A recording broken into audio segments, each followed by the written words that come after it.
Winston now, as the lady brings out Sobe from North Benton, Ohio. You know, the corporate sponsors that have come into the Monster Jam world have made a big impact lately, including this one. Look at Kathy making a statement. She launched that baby like a rocket ship.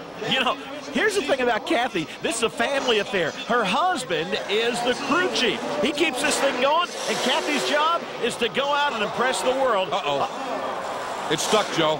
Can she get it on? Now look at this. This young lady has learned how to drive this truck. You rock it off. Just like if you get your car stuck in mud or snow, you rock it off. That's what you do with a 10,000-pound monster truck when it's up on a 14-foot high container. She's got to get something built up, though, that really hurts her momentum at this point. Something the judges are looking for is a flow. And here's a good way to come out of it. Let's try some donuts. Not just a donut. Look at this power donut. She's kicking things up. She's getting it going round and round. Almost a cyclone for the Sobe. And Kathy Winston, that's not a move for a rookie driver at all. That's a move for somebody that's got 5 or 10 years experience, but Kathy's just letting it all hang out. Still time on the clock, needing to beat the 27 that John Cisak has on the board in sudden impact. And again, it's slowing down now. She really has had too many slow spots, I think, in here to get over what Cisak did. But she's had some spectacular moments. Let's see how she can finish.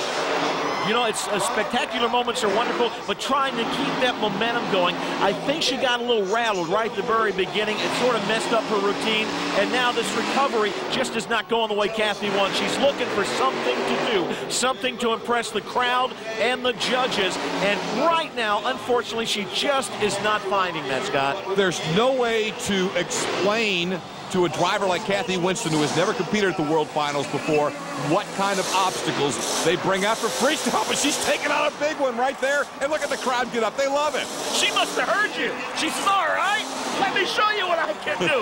Smith is on the clock, and here we go. Joe Lowe, it's Carl Van Horn, sophomore driver, if you will. But he has done great since taking over this Blacksmith ride this year. He's coming right out, going after the obstacles. He goes over one, goes over two. Now he goes into a nice donut. Has this thing perfectly controlled. Where's he heading now? Looks around and says, hey, let's go over the boulders, the Boulder Highway. Look at this guy go. There's not an obstacle in his way that he's backing up from. Blacksmith and Carl Van Horn doing exactly what he needs to do. Goes right out of the box. Oh, speaking of box, the giant jackpot has been hit. We're in Vegas, and out goes the slot machine. Carl Van Horn, halfway through his 2 minutes, hits that blue set of cards, goes into the buses, backs up. He says, that's not going to get me. This guy has got almost 1,500 horses behind him, and he is using every one of this track. He found something he hasn't tackled yet. Over that incredible container. And Carl Van Horn says, what is next for me to do? The fans cheering on. One thing about it, you don't want to sit down during freestyle, Scott Douglas. Blacksmith wrapping up the run with just a little bit of time left. But you can hear the horsepower here. He's going to fire that engine one more time and let him hear it. Nice donut. Still, time on the clock, and it's important in the judges' eyes to use it all, as the 41 Willis is putting out the first number. This is what they'll all have to try to beat.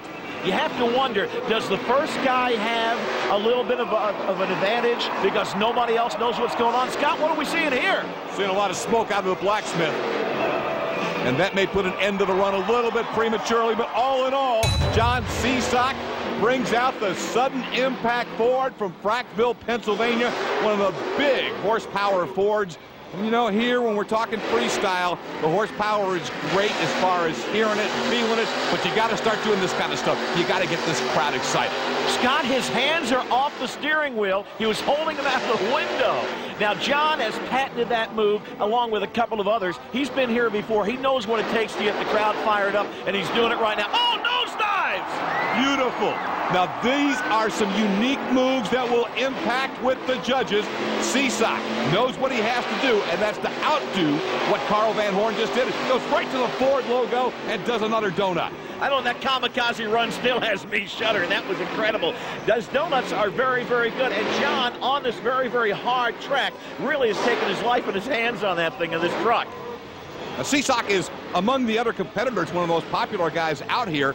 A great sportsman, just a great guy, but he's one who's kind of slowly worked his way up, and his freestyles have consistently gotten stronger and stronger. We're seeing one of his best tonight, where you would hope to have it, in Vegas. You know, what's going through his mind right now is, what can I do to thrill this crowd? And he's just seen the double buses, Scott. Love it going the other way over the buses. Now, that ramp will allow you to launch for long air the other way, but coming that way, it's a little more spectacular from the crushing angle, and that's getting over those buses. Freestyle is such a combination of the horsepower, of the noise, getting all the elements, the feel for the truck, but also to see a lot of air and a lot of spectacular moves. And here comes a guy that's turning it up another level this year, Chad Fortune, and the power forward, Scott Douglas. The truck owned by future NBA Hall of Famer Karl Malone and Chad Fortune, now getting a little more seasoning under him in his second full year as the pilot of the power forward. He knows what he has to do to try and get the lead, and that is to be spectacular for 2 minutes. And there, nice little move. Kick that thing up in the air, bring it down under control, and he's keeping a lot of momentum up. That's important. But 2 minutes is a long time, Scott, and no matter how you work that over in your mind, things change on the track. But Chad is taking out everything that gets in his way. Maybe that's a good strategy. Just take it and go with it. You know, there is, you mentioned the key word, Joe. There is a lot of strategy. This isn't just coming out in demolition derby trying to wreck something here. This is showing what the truck can do, the horsepower, the strength of these 10,000-pound, 10-foot-tall machines, and the talent of the driver to keep a performance on the track that'll score with the fans and the judges. And this should score as he goes right up one of the larger pyramids on the track. You know, there's not too much you can do to prepare for something like this other than to come out and experience it. Nobody's going to build a track just to have you destroy it unless it's during an event. And this is where you actually have to get your practice done. Fortune filling the time well. I love the way he's keeping that engine up, letting the fans see and hear. They see a lot of action, they feel it, and they hear it. These are very important things in freestyle. And here's something a little different. He tries to go around it sideways, kicks over, and ends up almost on his side. Here comes a veteran, Dennis. This guy's been at this game almost as long as you have. Maybe he's got a couple of days on you. I don't know. Mike Botters in Black Stallion. Yeah, he has. I remember Mike Botters back a long time ago, and he was just he's quite a bit younger than I am. There's a little different design on the back of this truck, Dennis. What is that? What he's got, he just got a big set of hoop shock towers on it. He's got a lot of suspension travel on this thing. He's got over like 36 inches of travel on the back of it, and that's why he's got some tall towers on it. The truck works very well out on race courses, and Mike, he don't like to tear it up too bad in freestyle, but he's going to rip her apart out here. You saw him going past. He was looking up there at El Toro Loco that's sitting up on that container, and he thought about it for just a minute. Now, that's fair game, right, Dennis? If anybody wants to go after El Toro Loco? Hey, no doubt. I mean, the United States Hot Rod officials, they left it out there, and so it's fair game. That's a very high-scoring obstacle right there. You can get some big, nice air off of it, especially after El Toro folds one side down. So if somebody can get up there and go after it, I would imagine the judges will be duly impressed. Right now, Mike Botters working the outside of the track. Loves to be known as the godfather of the Thunder Nationals. Thunder Nationals is a small circuit that runs in small arenas, but he this year has done a lot more of these big stadium events, and you can tell he's come to Vegas ready.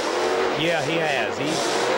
He had his trailer packed up and all the spare parts. He come out here with his heart set on winning. You know, long after everybody else had left last night after qualifying, Mike and his crew stayed and worked on the truck till the wee hours this morning. And he said, I am going for it. He couldn't do it in racing. He wants it in freestyle, but he's going to have to come up with something. And Scott, it looks like he's trying to come up with something here for the fans.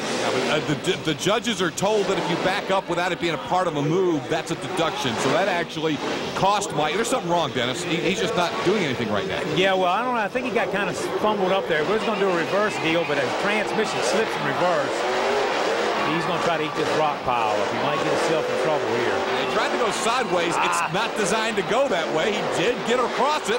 He didn't have enough momentum when he hit it. That was a good jump over that bus. Now he's freaking out. There you go.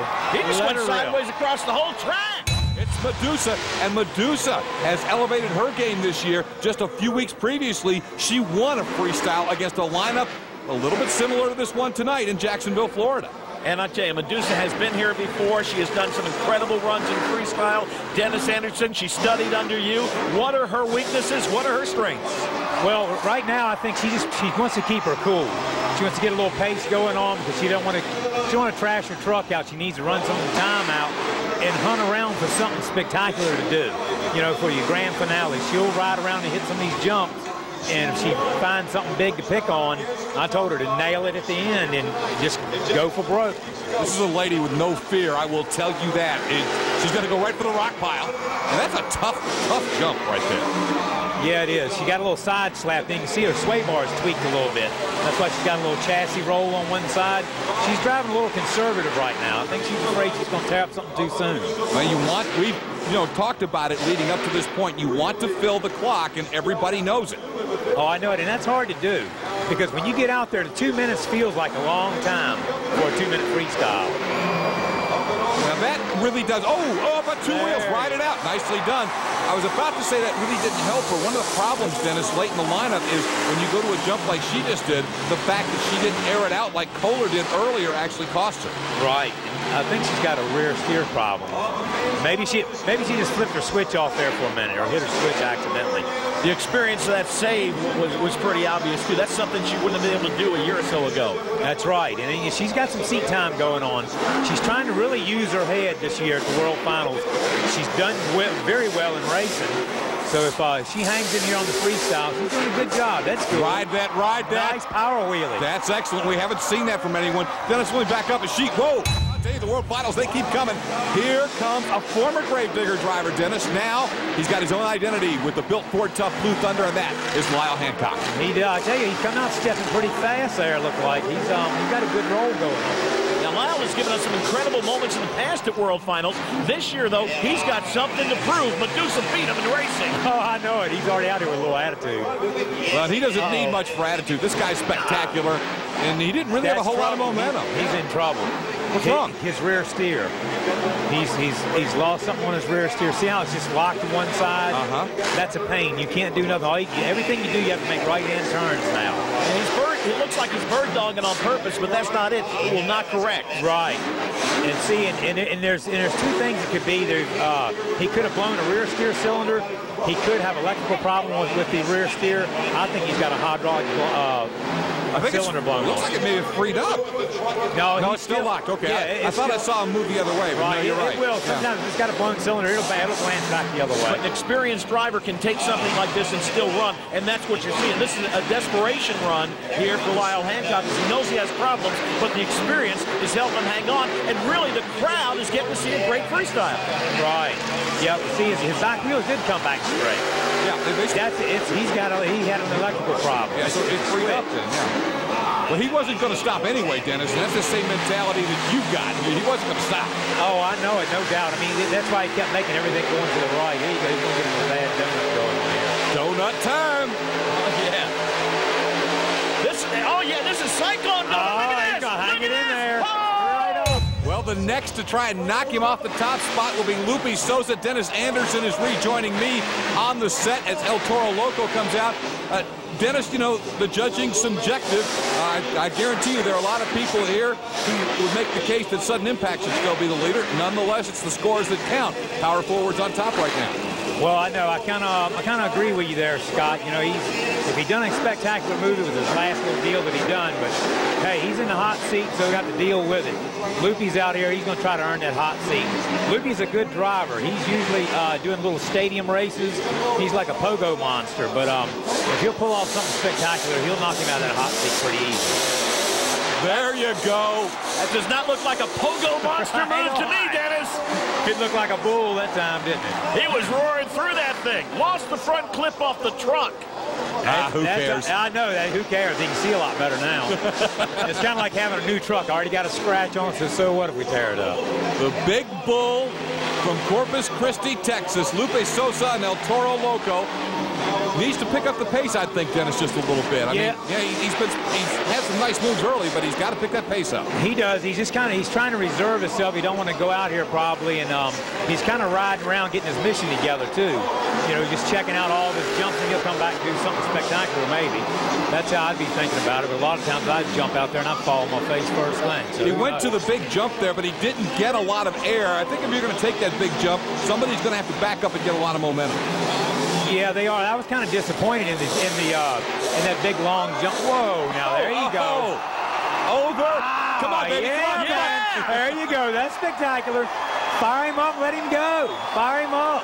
So at that moment, the USHRA officials had to use the remote ignition interrupter to shut it down, make sure everything is okay. He says he's okay. He wants them to let him restart now. Right. Well, see, they stopped the clock, I'm sure, didn't they? So they stopped the clock. He can go and run his time. They're telling him if he can refire, he is welcome to restart. So El Toro Loco continues. Dennis, I noticed he was held in that seat. That's an incredible roll cage that he's in, and he's strapped in. So really, it was just like a ride at an amusement park for him. That's right. He's going to need it right here. Check this out. Right on. Oh! What a landing. We're going to see Jim Koehler in action. Before he got on the track, we had a chance to talk to the Avenger driver. As we watch Koehler, let me make a point, Dennis and Joe. The last 2 years here at Las Vegas, Koehler has turned in some outstanding freestyles. And in all honesty, I thought he's gotten jobbed by the judges both times. He never seems to score well here. We'll see what happens tonight. Dennis, he told me that he was taking some of the travel out of the suspension on the truck. He knew it was going to be a rougher ride, but he thought it would give him more stability. Is that true? Yeah, that's true, because if you lower the ride height down on them, they're a lot stabler. You won't roll the truck over, and that's what he wants to do. Is he wants to come out. He's keeping a good steady flow going on here. He's got a good freestyle going on. He's got him a good pattern going. Superb start. He really needs to pick up now and see if we can get, again, as we get to a couple of those oh wow moments. We'll see if Jim's got some for us. Yeah, this is a nice run. This would have been great in any kind of stadium except this one, Dennis. It's going to take that spectacular move to get better than 36. Hey, it does. I'm going to tell you right now, that is a fearless track out there. When you walk down on that track on foot and look up at those obstacles, they're huge. You just, I mean, TV doesn't even do him justice right now. Boy, he's really keeping the momentum going. He has not slowed down one iota. I love the fact that every move's going to another. Here he comes up the big ramp. Some of the best air we've seen so far. Nice jump. Jim Koehler in Avenger needs to sustain and add a little more. He's having a great run. This is going to be a tough jump here. Let's see what he's got. Oh, even greater air. That front end must have been 20 feet in the air. Right on, man. I tell you what, that was a tough jump right there. Like the pink bunny with a drum, he takes a licking and keeps on ticking. Look, he's got a sway bar bust. He just broke his shocks. The left front shocks are broke on it.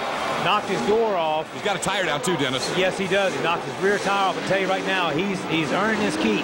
He's getting ready to tear his equipment up. He don't have much more he can do. But he's still going. It's cyclone time. It's cyclone. Look at this. His hands are off the wheel. Unbelievable. Right on. Low tire, ripped up shot, sway bar's gone, and he's still going. He's riding it out, and he's not stopping. He's lost the door. Look at this guy go.